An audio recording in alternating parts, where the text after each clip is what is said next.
Hello everyone, welcome to this week's Gran Turismo 7 Daily Race C Race and Strategy Guide. We're in the Group 4 machinery and we're off to Grand Valley Highway 1, but this time in reverse. We've got 9 laps to get round, we've got tyre wear at ×1, fuel at ×7, medium and hard tyres available, but just the hard tyres are mandatory. BOP is on, it's the mid-speed BOP, damage is light, it's a rolling start, and slipstream is real. For your settings, you've got brake balance, you've got the usual suspension settings, roll bars, compression, expansion and frequency, and for a difference or something a little bit different, we have partial LSD settings or differential settings, but I don't know a whole lot about that, I must admit. Also, Grand Valley Highway in reverse is making its debut for Daily Race C. I actually think it might be making its debut in Gran Turismo 7 for any kind of race as far as I can remember in sport mode, so something a little bit different. But you can see from the settings there, if you're familiar with these guys, if you're familiar with the game, these are very traditional, I think might be the best word, Group 4 settings for when it comes to a fuel saver. And if you needed a further clue, the fact that I'm putting the fuel mixture onto 6 at the start of the race, just a little tip, maybe something you're not doing. I know it's been explained by quite a few people, but putting the fuel mixture onto 6 before the race gets underway for this rolling start sequence could maybe just save that 1% that might make the difference towards the end, so definitely worth doing. We're in the Porsche Cayman for this one. We did a test race on this the night before. Turned out it was very good on fuel, but your usual suspects are going to be the cars of choice in this one. It's going to be the Ferrari, maybe the Honda NSX, the Citroen is going to be pretty good as well. This one gets underway, a lot of the TCR boys are in this one, and as you've seen there, as the race got underway, we immediately hit the limiter with a Ferrari behind us, and the acceleration that car's got, we lose the position to Tidgney, and as I would always kind of say, we were always going to lose the position to Tidgney anyway. He's just a much faster driver than us. Now this is a track that not too many people are going to be especially familiar with, but give it a go, because it's actually a lot of fun once you get into the flow of it, and you will have to give it a number of laps. It's not going to come straight away, even though you kind of know what corner's coming next from doing the race. The other way around, the track does have a very different feel. It does feel quite awkward initially, but after about 10-12 laps you'll start to get into a little bit of a flow, and I think you're going to start enjoying it. But the fact it's a new track is going to mean there's going to be a little bit of chaos, certainly in the first couple of days. Now there wasn't as much chaos in this race as I expected there to be, but we did lose somebody through the first sector there, and I think the yellow flag marshals are going to be pretty busy in that first sector today and tomorrow. Very high speed, very easy to just lose the car or just kind of dip a tyre into the sand, pick up a half-second penalty like Tidgney's there, or even worse. You might not have seen it, but there was a Ferrari in the barrier in the kind of, I don't know, it looks like a kind of sightseeing area where you kind of look over the ocean and stuff. Probably not what that driver intended, but that's certainly where they ended up. Whether that was assisted or not, I do not know. Anyway, getting back to the race, we were getting held up by Mario Sonic here. I felt like he was struggling a little bit, so we go for a send up into the last corner. You know my kind of rules when it comes to a send. If you're going to send it properly. Go for a proper outbraking manoeuvre and don't compromise the other driver too much. Now we did go a little bit deep into the corner, which means we're now side by side with Mario Sonic down the straight. I'm keeping him pinned to the pit wall to give him a horrible line into turn 1. Hopefully he's going to yield. We're going to jink to the right at the last second. Give a little bit of space on the apex just in case Mario is still there, but we get that move completed as Mario finally yields. I'm going to jump all the way forward here to lap 7 because it was a bit of a lonely race up to this point as we started to catch up with Muscafi and Tidgney, and we've got a finished driver up ahead with a penalty as well. Now in terms of the strategy for this one, there is, well, we've kind of discussed it already, it is a fuel saver.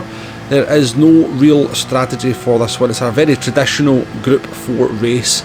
Tyre wear at ×1, fuel at ×7. It's something we have done probably 5-6 times over GT7's life, and the strategy is always the same because the pit loss is going to be too long for you to make up the time. Even though you've got the medium tyres available, even though it's a fairly long track, you just don't get enough time gained on the medium tyres to compensate for going into the pits. But we'll look at the numbers just a little bit later. As this race has come to a close, come towards the end of lap 8. We're up into P9 and we are behind Tidgney and Sonic, the other Sonic, TCR Sonic in the Mazda. Now this is a very difficult position for us because A, we can't out-accelerate a Ferrari, and B, we cannot out-drag a Mazda. So trying to pass any of these two guys was always going to be very difficult given we're in the Porsche Cayman, which is a nice handling car, but certainly doesn't really do very much on a straight line or in terms of acceleration. So overtaking the two drivers in front was always going to be a hard task. You can see how much they've pulled away from me on the straight there, but we're going to immediately be back on them when we come to the twisty section up ahead. Now in terms of the fuel saving for this one, well, in the Porsche Cayman anyway, it certainly wasn't anything too extreme. Not actually quite easy to do the fuel saving. I was actually, with about 3 laps to go, realised I had about 3.5 laps worth, even though I'd kind of not been doing a massive amount of fuel saving. So the nature of the track or whatever, I don't know what it is. Sometimes these times 7 fuel races can require a lot more fuel saving, but for this one in the Cayman anyway, I don't think it'll be much different in the Ferrari. There wasn't a lot of fuel saving required. No, a lot of you out there hate fuel saving with a passion, but yeah, maybe give this one a go because it's not something that interferes too much with your race. You maybe need to kind of just, the odd short shift here, just monitor it, use the slipstream to your advantage. Short shifts where you're maybe behind a car through a section where you've got no chance of overtaking, and you should be able to comfortably start to save that fuel, and you'll just get better and better at it as the week goes on. But again, we're stuck here behind Tidgney and Sonic, and coming into the last section here, they were fighting, but there was just no way through for us through the twisty section, and then coming up the hill here, as we discussed just a wee second ago, the Cayman really has no chance whatsoever. Now I had looked at Dino's fastest lap there, a 156.5. I was thinking that's bloody fast for the hard tyres, but he's managed to win the race. I was wondering what car is Dino in, because that's maybe going to be the car for the week. And then when I looked up I went, oh, where has Dino went? Well, I know what Dino has done. Dino has done the no stopper on the medium tyres and picked up a 1 minute penalty along with Brat the Russian. So where do we end up? Of course we end up in P7, don't we? Not scripted, honestly. I can't possibly script that, can I? Can't possibly script that at all. So in terms of strategy options, there is only one viable strategy, and that is the no stop with the racing hard tyres with a little bit of mild fuel saving. It's the only real option available due to the pit loss. If you do happen to forget to change the tyres and you start on the mediums, then obviously you do 8 mediums, 1 hard. It's not really viable due to the pit loss and the shortness of the race, even though the mediums are considerably quicker than the hard tyres. You've only got 8 laps on them, you're maybe about 1.5 seconds quicker, you'll maybe gain about 12 to 13 seconds back, and that's not even taking traffic into regard, but your pit loss is about 21 seconds. And that's just for the tyres. It's going to be even longer if you take on some fuel. Even with the cleanest run, starting from pole position on the medium tyres, I still think you're going to be looking at around about 7 to 8 seconds slower than the no stop on the hard tyres. So yeah, that is pretty much it for the strategy. There was definitely a lot more they could do with this. Unfortunately, PD continue to make the same mistakes in these races where they have the fuel saving. There's lots of things they could have done to make this one a little bit more interesting.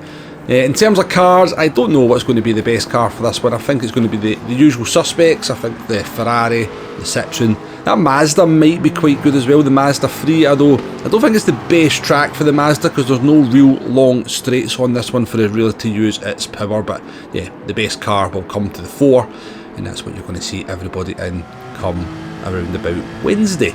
So let's finish off with a lap guide. It's a wee while since we've done one of these, but we are in the Porsche Cayman. I do have a setup on it. It's the same setup that I used at Catalunya. But coming into turn 1, you're looking for somewhere between about the 200 and the 100 board. Just come off the throttle and throw the car in, and hopefully it sticks. Very tricky corner, a little lift for the fast left-hander here as well. 300 board as you break into the chicane. Sacrifice a little bit of speed on the second part to get a better line going into the tunnel. This corner seems to go on forever, and it's very easy to get on the throttle too early and understeer into the wall, which will compromise the speed down this short straight. Coming up to The left-hander up ahead, you're looking for just after the 200 board. You can carry a bit more speed into this corner than you think. Get on the throttle a little bit earlier than you think as well. And then you get a tricky right-hander here. It's off camber, uphill, down into second gear for this one. Keep a nice tight line around there to get the base grip, and then short straight through the tunnel. You're looking for just before the 100 board here. Sacrifice a little bit of your speed into this one to get the car over to the right-hand side of the track. If you get the line right here, you can pretty much just full throttle through that fast left-hander. It's full throttle down here, then off the power, dab of the brakes, back on the power. There's camber on this corner which will help the car around. Come up to a horrible hairpin now, to be honest with you. Just before the 100 board, this corner gets tighter and tighter and tighter. It's kind of awkward and off camber as well. It's easy for the car to go light. It's easy just to understeer wide there as well. Coming up the hill now, this is where you're going to need the power of something like the Ferrari or the Mazda, something that the Cayman doesn't have, but it's full throttle all the way up here towards the last corner, and you're looking for the 200 board as your braking reference. Get the car stopped. You can get on the power nice and early here as well, and it's quite important to go on that power because you carry that speed all the way down the longest straight on the track. And that's hopefully a semi-useful lap guide of Grand Valley Highway in reverse. Now, this isn't a terrible race by any means. These fuel savers can be good fun because the pack tends to be quite close together. The problem is the race becomes very one-dimensional very quickly and can become a bit boring even just after a few days. So we'll see how that manifests itself as the week goes on. But thank you very much for watching. Do join me for a live stream of this at some point during the week, and I'll catch you in the next one. Bye bye now.